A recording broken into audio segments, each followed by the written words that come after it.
Again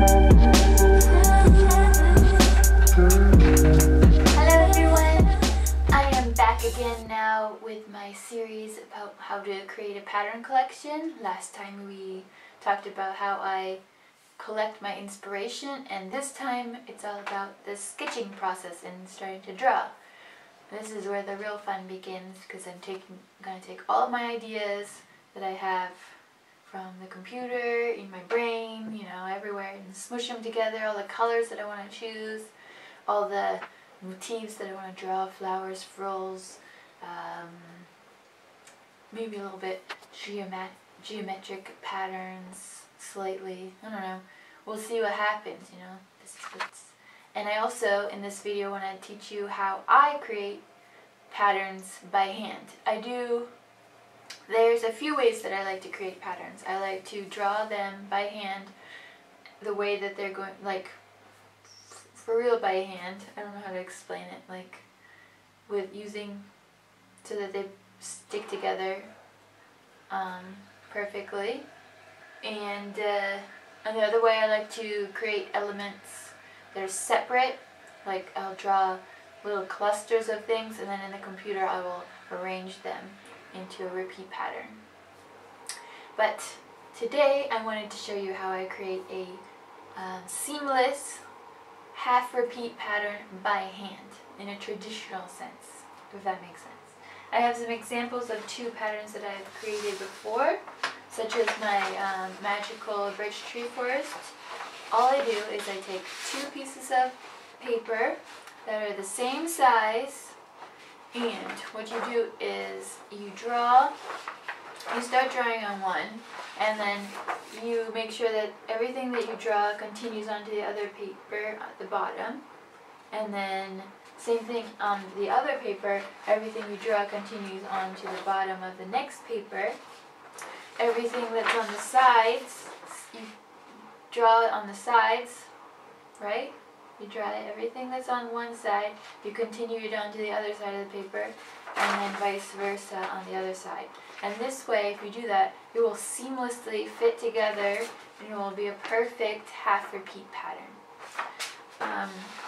I make sure to not have any large details like huge flower. I will make sure not to have on a seam, because even though it is seamless, when you put it into the computer, you're going to have a lot of work to make sure that it's not off by a millimeter. You know, that can cause a lot of havoc.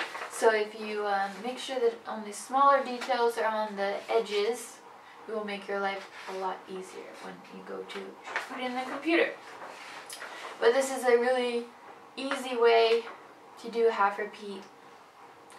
It doesn't require any math, which is excellent. I like being able to see the whole pattern and how it's fitting together by hand, instead of some of these kind of patterns when there's a lot of details and they're winding through each other. It's hard to plan that out in sections and then put it together on the computer. If you have it out in front of you, it's much easier to see all the details, and you can erase and play around while it's still in the pencil stages. I work better in that way too. It's easy to see the composition, and and how it will be, how does it look when it's vertical? Is that does that have a nice flow? Also, does it have a nice flow when it's horizontal? Do the elements, are they separate, so that when you do put it together, it's not going to be like the same stuff? If you get what I'm saying. Big flowers all in one section, and then there's nothing. Although that could be really cool too, you know. Alright, so that's how I create seamless, repeat, half drop patterns. Right.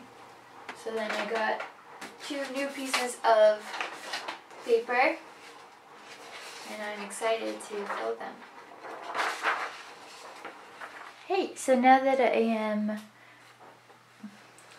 halfway through, or pretty far into the sketching process, I thought I'd show you some of my sketches and how they're coming along and my ideas.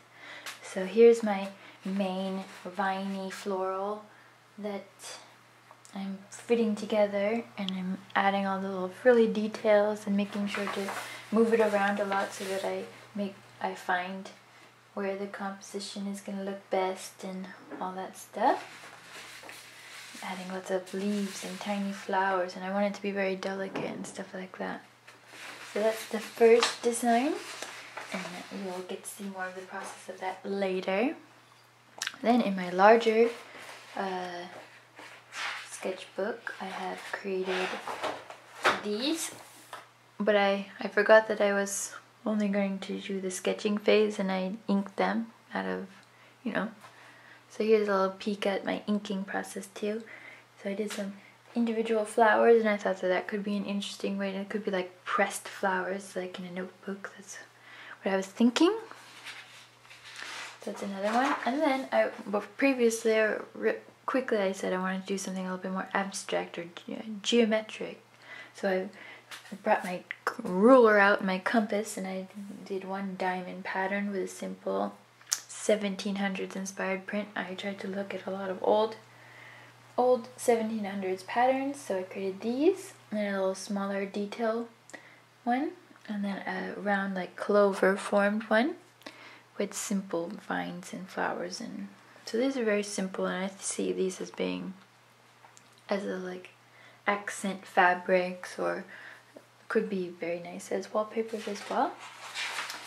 And I go on to another pattern that I have envisioned. This also I forgot to stop at the sketch process, so it's also been gone into ink.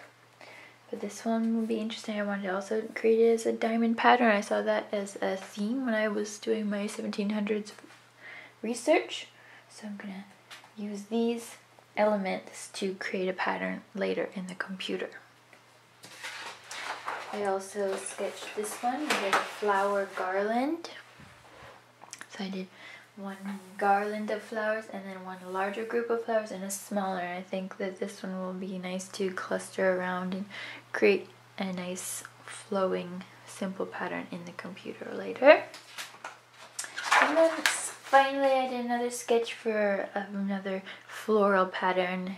There's going to be a lot of florals in this collection, and this one I wanted to test out how it would look to create a pattern that has this viney texture but without having to fit the two pieces of paper perfectly together. So I'm just drawing all the elements, and then I will put the vines together in the computer later, and that would be interesting to see how that will look. And I did very frilly peonies, which are always beautiful, and I think that has a nice 1700s girly country vibe. That's that for this notebook. In my other square notebook, I created these sketches with my idea with the porcelain plates. So I created 4 so that there would be enough variation, so when they repeat, it wouldn't be the same thing repeated constantly. So I created this one, this one, this one, I think that's my favorite one, and this one. And these I envision also to be in a blue and white color palette, very simple, and to have that painted porcelain feel. So I hope that will work out. Okay, so that's my video about my sketching process. Now I'm going to continue to work and fix the little details, make everything ready for when I'm going to sit down and do all the inking. Make sure that I have everything where I want it to be. Don't want to make any other changes, because when I want to bring my ink pen out, I just want to be able to just draw everything, make as few mistakes as possible so that there's less work when I bring it into the computer. Thanks so much for watching. Next time I will show you the inking process, which is really fun when you see all the patterns come to life. I hope you're enjoying the series so far. Let me know if you have any questions about my process or how to create a pattern, be happy to answer those for you. See you in English.